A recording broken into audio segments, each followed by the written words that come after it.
তারা তাদের যে গবেষণায় বলেছে যে বাংলাদেশ থেকে আপনার এই গত 16 বছরে 28 লক্ষ কোটি টাকা পাচার করেছে হাসিনা এবং তার গঙেরা, যেটা বাংলাদেশের 5টা বাজেটের সমান। 100টা পদ্মা সেতু করা যেত যেই টাকা দিয়ে। তাহলে চিন্তা করেন এই টাকা যদি আমাদের দেশে থাকতো বাংলাদেশকে আমরা কোন জায়গায় নিয়ে যেতে পারতাম। আজকে পরিষ্কার কথা, রাজনীতিবিদদের চরিত্র আমরা দেখেছি ৫৩ বছরে, কোন নেতা কিরকম, কোন দল কিরকম, বিরোধী দলে থাকা অবস্থায় কি বলে আর সরকারে কি করে। কাজে আমি বলতে চাই, এই যে ছাত্র জনতা গণ অভ্যুত্থান এত রক্ত এবং প্রাণের বিনিময়ে আমরা একটা অন্তর্বর্তীকালীন সরকার পেয়েছি। এই সরকার এই রাষ্ট্রকে একটা শুধুমাত্র নিরাপদ সড়ক নয়, একটা নিরাপদ ও মানবিক রাষ্ট্র হিসেবে গড়ে তুলবে, সেটাই আমরা চাই। কিন্তু প্রকৃত অর্থে, সত্যিকার অর্থে এই গত 4 মাসে যে সরকারের কর্মকাণ্ড, তাতে আমরা আস্থা এবং ভরসা পাচ্ছি না যে সরকার ওইখানে বাংলাদেশকে নিয়ে যেতে পারবে। আর এই সরকার যদি না পারে, ব্যর্থ হয়, পরবর্তী রাজনৈতিক সরকার পারবে বলে আমি মনে করি না। আজকে এই যে আমাদের প্রতিবেশী রাষ্ট্রের সাথে আমাদের যা হচ্ছে, এটা আপনাদের বুঝতে হবে। তো পরিষ্কার যে তাদের দীর্ঘদিনের লালন পালন করা সোনার ডিম করা হাঁস আওয়ামী লীগ খোয়ার ছেড়েছে। কাজে এখন আর তারা ডিম পাচ্ছে না, সোনার ডিম পাচ্ছে না। কাজে এই আওয়ামী লীগকে পুনর্বাসন করার জন্য, এই খোয়ারে ঢুকে ডিম নেওয়ার জন্য যা করা দরকার ভারত তাই করবে। সেজন্য দেশের অভ্যন্তরীণ তাদের এজেন্টদেরকে দিয়ে অস্থিতিশীলতা তৈরি থেকে শুরু করে ওপার থেকে, এই নাম আমি বলতে চাই না, নাম বলে ভাইরাল করতে চাই না, কারণ আপনি ধরেন মমতা বন্দ্যোপাধ্যায়, তার কোনো রুলস অফ বিজনেসের মধ্যে পড়ে না যে তিনি বাংলাদেশে শান্তি রক্ষী বাহিনী পাঠানোর কথা বলতে পারেন। তিনি তো একটা রাজ্যের মুখ্যমন্ত্রী, এটা কেন্দ্রীয় সরকারের বিষয়। দ্বিতীয়ত আরেক ফটকা, মানে আলোচনায় থাকার জন্য বলতে পারবো। আগে মমতা বন্দ্যোপাধ্যায় পার্টি করেছে, শুভেন্দু অধিকারী হয়েছে বিজেপির পশ্চিমবঙ্গের রাজ্যের সভাপতি, এক অত্যন্ত উগ্র এবং বাজে প্রকৃতির লোক। মমতা বন্দ্যোপাধ্যায় পার্টি করতো, তাকে নিয়ে যা বলছে তো বলছে, কিন্তু এখন তিনি আলোচনায় থাকার জন্য বাংলাদেশে কিছু হলেই কিন্তু ট্রাম্প কার্ডে যেটা বিজেপির রাজনীতির পলিসি বা রাজনীতির যেটা টুলস, সেটা খেলে যে বাংলাদেশে হিন্দুরা অনিরাপদ, তাদের উপরে নির্যাতন হচ্ছে, নিপীড়ন হচ্ছে। এই সরকারের আমলে বাংলাদেশের 53 বছরের ইতিহাসে হিন্দুরা সবচেয়ে সিকিউরিটি ভোগ করছে, সবচেয়ে সুবিধা পাচ্ছে। এবার পুজোয় যে বাজেট দেওয়া হয়েছে, বাংলাদেশে কখনো এই রকমের বাজেট এবং প্রিভিলেজ হিন্দু কমিউনিটি পায়নি।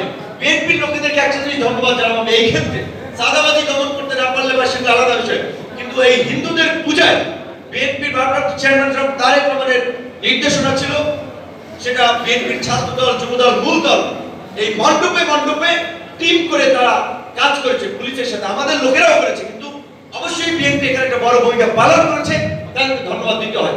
তো এই যে হিন্দু কমিউনিটি এত প্রিভিলেজ দেওয়ার পরেও ওই চিন্ময় দাস একজন ব্যক্তিকে নিয়ে দেখেন, ভারতের পররাষ্ট্র মন্ত্রণালয়ের কথা বলেছে, ট্রাম্পের অফিসিয়াল তার ব্যক্তিগত টুইটার না, একটা টুইটার নির্বাচন করেছিল, সেখান থেকে টুইট করেছে এবং প্রো হিন্দু যারা ট্রাম্পের পক্ষে ক্যাম্পেইন করছে তাদেরকে দিয়ে পুরো ওয়ার্ল্ড ওয়াইড বাংলাদেশের সংখ্যালঘু নির্যাতন হচ্ছে, এটা তো প্রোপাগান্ডা ছড়াচ্ছে।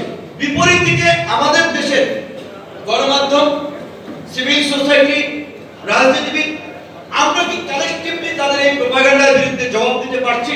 আমাদের তথ্য মন্ত্রণালয়, এখন আপনি দেশের মধ্যে বাংলায় বক্তব্য দিতে হবে না, দেশের মধ্যে কথা বলতে হবে না, ওয়ার্ল্ড ওয়াইড তাদের ক্যাম্পেইন থেকে আওয়ামী লীগ যে প্রোপাগান্ডা এবং এই আপনার ইন্ডিয়ান মিডিয়াগুলো যে অপপ্রচার চালাচ্ছে, এটা তো এস্টাবলিশ হয়ে যাচ্ছে, কিন্তু এগুলো নিয়ে কোনো প্ল্যান পরিকল্পনা আমরা দেখতে পাচ্ছি না। আমরা বারবার বলছিলাম এইটা একটা জাতীয় সংকট, অর্থনৈতিক সংকট, সামাজিক সংকট, রাজনৈতিক সংকট, এখন দাঁড়িয়েছে স্বাধীনতা সার্বভৌমত্বের সংকট। এই সংকট মোকাবেলায় জাতীয় ঐক্যের ডাক দেন, সবাই মুখে মুখে জাতীয় ঐক্যের কথা বলছে, কিন্তু বাস্তবায়নের পথে হাঁটছে না। সব দল যার যার এজেন্ডা নিয়ে আগাচ্ছে, কিন্তু পরিস্থিতিটা যে কি হবে, মানে গ্রামে একটা কথা বলে যে যদি পরে জমদার মই তখন বলে আল্লাহ নবী তুই গেলি, মানে হচ্ছে গ্রামে এই আপনার যে খেতে যে মই দেয়, তো এখন মানুষ ওইটা ধরেন একজন মানুষ আর কি গরু এবং একজন মানুষ রশি টানে, তো এখন ভুলক্রমে এর নিচে পড়ে গেছে, তখন যে আল্লাহ আমারে বাঁচাও, মানে বিপদে পড়লে আল্লাহকে ডাকে, বিপদ সাইরে গেলেন আল্লাহকে ডাকে। তো এই জন্য বলছিল যে যদি পরে চঙ্গার বই তখন বলে আল্লাহ নবী গেলি। এখন এই যে জাতীয় সংকট, এটার জাতীয় ঐক্যের মাধ্যমে এটা মোকাবেলা করা দরকার। সরকারের দিক থেকেও সেরকম এখন পর্যন্ত পদক্ষেপ দেখতে আমরা পাচ্ছি না। আমরা বলছি যে অন্তত এই যে আনসার আন্দোলন, মাইনরিটিদের দাবিতে আন্দোলন, বিভিন্ন এই যে ছাত্রদের আন্দোলন, একটা গণ অভ্যুত্থানের পরে কেন এত দাবি দেওয়ার আন্দোলন চলবে? কেন রাস্তাঘাট এখনো বন্ধ থাকবে? কেন শ্রমিকদের আন্দোলন চলবে? তাহলে কিসের অভ্যুত্থান? এতো মানে পাল্টা অভ্যুত্থান, বিপ্লবের পরে প্রতি বিপ্লবের পরিস্থিতি। তাহলে এখন করা উচিত কি? অন্তত রাজনৈতিক দল যেহেতু এই সরকারের সবচেয়ে এখন মেইন পার্ট হবে, তারা যেহেতু মেইন ভ্যানগার্ড, সরকারের চালক শক্তি, তাদেরকে নিয়ে আলাপ আলোচনার মধ্যে দিয়ে সেটা 1 বছরের জন্য হোক, 2 বছরের জন্য হোক, আমি মনে করি মিনিমাম 2 বছরের জন্য একটা জাতীয় ঐক্যবদ্ধ সরকার গঠন করে সমস্ত প্রকারের সভা সমাবেশ মিছিল মিটিং এখন বন্ধ করা উচিত অন্তত 2 বছরের জন্য। যাতে আপনি রাষ্ট্র করতে পারবেন না, এখন কিসের দাবি দেওয়া? আমরা বলছি যে এটা আমাদের সরকার, তারেক রহমান বলছে এটা এই আমাদের সকলের সরকার, এই সরকারকে ব্যর্থ হতে দেওয়া যাবে না। জামাতের আমির বলছেন, সাংবাদিকরা বলছেন, আমরা তো সবাই বলছি। তাহলে কেন এই সরকারের প্রতি আমরা আস্থা রাখতে পারবো না? অবশ্যই সরকার কিছু কাজ করেছে যেটা অনাস্থার জন্ম দিয়েছে, সেগুলো আর বলতে চাই না। সরকারকে এটুকু বলতে চাই যে আপনারা অংশীদারদের সাথে আলাপ আলোচনা করে উত্তরণের পথ খুঁজুন। জাতীয় সরকার, জাতীয় ঐক্য ছাড়া এই পরিস্থিতির মোকাবেলা করা সম্ভব নয়। 6 মাসের মধ্যে একটা ইলেকশন দিয়ে একটা নির্বাচিত সরকার আসলেই এই পরিস্থিতি টাকা দিতে পারবে না। ডক্টর মোহাম্মদ ইউনূসের যে ইমেজ এবং কানেক্টিভিটি যে নেটওয়ার্ক, সেইটাকে কাজে লাগিয়ে যদি আমরা এই পরিস্থিতি ওভারকাম করতে না পারি, নির্বাচিত সরকার আসলেই এই পরিস্থিতি মোকাবেলা করতে পারবে না। কিন্তু আমরা জানি না আসলে তার সরকার কি করছে এবং কি করতে চায়, কারণ রাজনৈতিক দলগুলোর সাথে সেই ধরনের দৃশ্যমান কোনো আলাপ আলোচনা, অগ্রগতি, পরামর্শ, মত বিনিময় আমি দেখতে পাচ্ছি না। আরেকটি কথা আজকে বলতে চাই, কাঞ্চন ভাইকে 22শে ডিসেম্বর যে এই 22শে অক্টোবর যে নিরাপদ সড়ক দিবস পালন করে, তাকে এবার দাওয়াত দেয়, কারণ সে নাকি আওয়ামী লীগের দোষর। ইলিয়াস কাঞ্চনের মতো মানুষরা যদি আওয়ামী লীগ করে, এটা ভালো, তাহলে তো দেশের এই পরিস্থিতি তৈরি হতো না। আওয়ামী লীগ তো একটা দেশদ্রোহী দল, স্বাধীনতা সার্বভৌমত্ব বিরোধী ভারতের লেজুর ভিত্তিক দলে পরিণত হতে পারতো না যদি তাদের মতো ব্যক্তিরা আওয়ামী লীগে থাকতো। আজকে আমরা বলছি, হ্যাঁ, এই দেশে 1.5 কোটি মানুষ আওয়ামী লীগের সমর্থক আছে। এই যারা সাধারণ সমর্থক, তারা অন্যায়, লুটপাট, দুর্নীতি, দুঃশাসন কায়েম করে নেয়, জনগণের অত্যাচার নির্যাতন করে নেয়। যারা করেছে তাদের বিচার হবে। এবং আওয়ামী লীগ যেহেতু রাজনৈতিক দলগতভাবে সিদ্ধান্ত নিয়ে এই ছাত্র জনতার আন্দোলনে গণহত্যা চালিয়েছে, গত 15 বছরে ফ্যাসিবাদ কায়েম করেছে, দল হিসেবে আওয়ামী লীগকে নিষিদ্ধ করতে হবে। কেন সরকার করছেন না? এটাকে চাপ দিয়ে রাখা হচ্ছে। আজকে যদি শেখ হাসিনাকে দেশে ফিরিয়ে এনে বিচারের উদ্যোগ নেওয়া হয় এবং আওয়ামী লীগকে নিষিদ্ধ করা হয়, 50% সমস্যার অটোমেটিক সমাধান হয়ে যাবে। এই অঞ্চলে সেই ফাঁসিতে ঝুলানোর ব্যবস্থা করতে হবে। এই গণহত্যাকারী হাসিনাকে এবং তার দলকে নিষিদ্ধ করতে হবে। আর এই যাকে তাকে ফ্যাসিবাদের দোষর, আওয়ামী লীগের দোষর, এই সমস্ত তকমা দিয়ে এত মানুষকে হস্টেল করা যাবে না।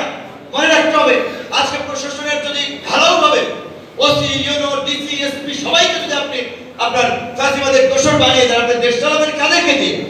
যারা একেবারে গুরুতর অপরাধ করেছে, দলবাজি করেছে, তাদেরকে চিহ্নিত করুন, তাদেরকে চাকরিচ্যুত করুন, তাদের বিরুদ্ধে ব্যবস্থা নিন। ছোট্ট একটা দেশ, এত ঘনবসতিপূর্ণ দেশ, মাসুদ ভাই যেটা বলেছেন, এখন আমরা যারা এই গণতন্ত্রের পক্ষের শক্তি, ফ্যাসিবাদ বিরোধী শক্তি, এদেরকে হত্যা করার জন্য এখন মিশন নিয়েছে গাড়িতে বাজাবার, রোড অ্যাক্সিডেন্ট করানো। কাজে আমি জানি না আইন শৃঙ্খলা বাহিনী আমাদেরকে প্রোটেকশন দেবে, তাদের নিজেদের নিয়ন্ত্রণ নাই। ছাত্ররা ঘোষণা দিয়ে এক কলেজ আরেক কলেজের সাথে মারামারি করতে যায়, আইন শৃঙ্খলা বাহিনী কি ঘুমায়?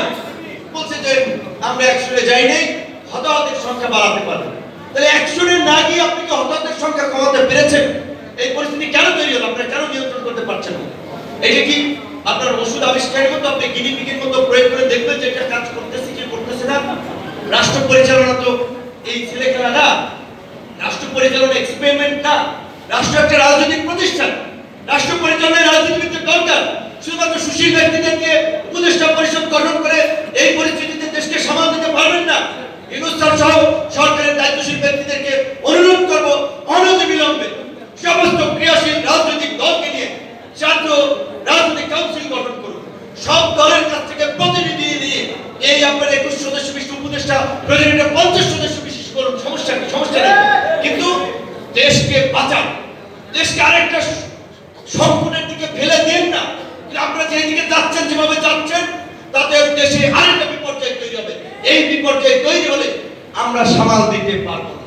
তাই সর্বশেষ জাতীয় ঐক্যের আহ্বান জানিয়ে, জাতীয় সরকার প্রতিষ্ঠার আহ্বান জানিয়ে, এবং আজকের যার ডাকে আমরা এখানে উপস্থিত হয়েছি, যার প্রোগ্রামে আমরা উপস্থিত হয়েছি, আমাদের সিনেমার নায়ক, বাস্তবের নায়ক ইলিয়াস কাঞ্চন ভাইকে বলবো, আপনাকে কে কি বললো, কে কোথায় দাওয়াত দিল বা না দিল, আপনি আপনার কাজে এগিয়ে যান। আপনার কাজ মানুষ মূল্যায়ন করছে, করবে। আমাদের সাথে আপনার বিশেষ খাতির ছিল না, আপনার কাজের কারণে আপনি লিখেছেন, আমরা এসেছি, ভবিষ্যতে আমাদেরকে পাবেন। আসসালামু আলাইকুম।